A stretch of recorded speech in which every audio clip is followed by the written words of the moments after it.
Positive एथीइज्म Hindi channel प्रेक्षकों को स्वागत। आज मैं श्री जे.के. वर्मा से लिखी हुई महान स्वतंत्रता सेनानी सुब्रमण्य भारती जी का जीवन वृत्त आपके सामने प्रस्तुत करना चाहती हूँ।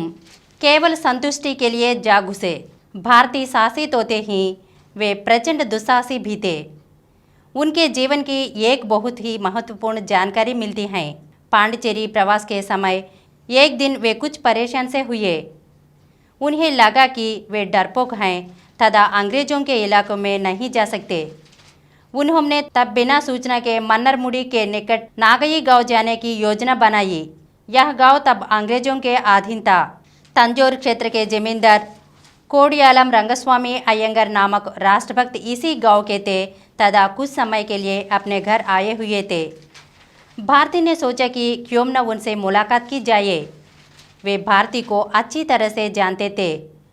भारती ने दाढ़ी मूंछें साफ करवा ली ताकि पुलिस उन्हें देखते ही पहचान ले। इसके बाद उन्होंने बिल्कुल वही वेशभूषा धारणा की जो उन्हें बिल्कुल आसानी से पहचान लेने में मदद करे। फिर वे बिना किसी भय के गांव में जमींदार के घर जा पहुंचे। उन्हें देखकर कोडियालम रंगस्वामी अयंगर घबरा गए। उन्होंने कहा, यह आपने क्या किया? आना ही था तो कम से कम वेश बदल कर तो आते।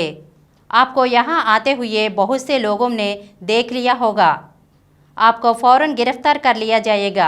भारती उनसे बोले, इस तरह छिपते छिपाते तंग आ गया हूँ। अब तो जी करता है कि अंग्रेजों से आमने सामने की टक्कर लूँ। अयंगर ने उन्हें ऐसा करने से मना किया और कहा, आपको यह बिल्कुल नहीं करना चाहिए। आप छिपकर जो देश की सेवा कर रहे हैं वह सामने आकर नहीं कर पाएंगे। आप जितने समय तक छिपे रहेंगे लोगों में आग भरते रहेंगे। आप जैसे देशभक्त का तो पर्दे के पीछे छिपे रहना ही श्रेयस्कर है। उन्होंने भारती की पूरी आवभगत की तथा इसके बाद उन्होंने उनका वेश बदल दिया तथा उन्हें सुरक्षित पांडिचेरी तक पहुंचने की व्यवस्था की। लेकिन अंग्रेजों के नियम तोड़कर उस गांव तक पहुंच जाना अपने आप में साबित कर रहा था कि भारती के दिल में अंग्रेजी शासन व नियमों के खिलाफ कितनी चिढ़ थी। भारती की दरियादिली। घोर आर्थिक संकट के बावजूद भारती दरियादिल इंसान थे। अगर उनके पास पैसे होते और कोई मांग लेता तो वे कभी भी देने में संकोच नहीं करते थे। एक बार आम बेचने वाली एक स्त्री ने उनसे कहा, आज तो बड़ी मुश्किल हो रही है, आम बिक ही नहीं रहे, बच्चों का पेट कैसे भरूंगी?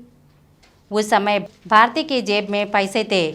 उन्होंने उस स्त्री से सारे आम खरीद लिए तथा गरीब रिक्शा वालों में बांट दिए। जब उनके दोस्त ने ऐसा करने की वजह पूछी तो उन्होंने कहा, देखो भाई, साफ सी बात है, उस स्त्री को आम बेचने की चिंता थी, मेरे पास रुपये थे। बेच रहे उन गरीब रिक्शा वालों के पास पैसे नहीं थे और वे आम खाना चाहते थे। मैंने सारी व्यवस्था कर दी। अब देखो भाई, संसार में अपना है ही क्या, जो देता है ऊपर वाला देता है और नीचे वालों के लिए देता है। इसलिए जो भी ऊपर वाला दे वह नीचे वालों को बांट देना चाहिए। इसी तरह की एक और घटना है जिसे लोग आज भी याद करते हैं। उस दिन बहुत ठंड थी और कई गरीब ठंड से कांप रहे थे। भारती से उनका इस तरह ठंड में कांपना न देखा गया। वे अपने निवास स्थान पर गए तथा सारे कपड़े व बिस्तर उठा लाए। उन्होंने वह उन गरीबों को ओढ़ने को दे दिए। यहाँ तक कि उन्होंने अपने शरीर से भी गर्म कपड़े उतार फेंके तथा गरीबों से पहनने को कहा। जब उनके सहयोगियों ने उनसे कुछ कहा तो वे बोले, हमारा क्या है, हमें तो आज नहीं तो कल परमात्मा कोई और कपड़े दे देगा या फिर हम एक दूसरे से लेकर काम चला लेंगे। हम कोई ठंड से मर तोड़े ही जाएंगे, लेकिन ये लोग कहाँ जाएंगे? इनके पास तो पहनने या ओढ़ने के लिए कुछ भी नहीं है। अगले एपिसोड में सुब्रमण्य भारती के बारे में और कुछ अंशों को जानेंगे। धन्यवाद।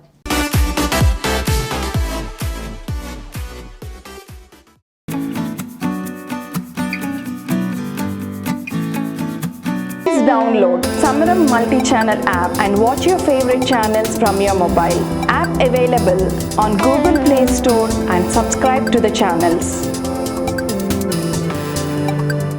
For more videos, please subscribe to this channel Positive Atheism and activate the bell icon.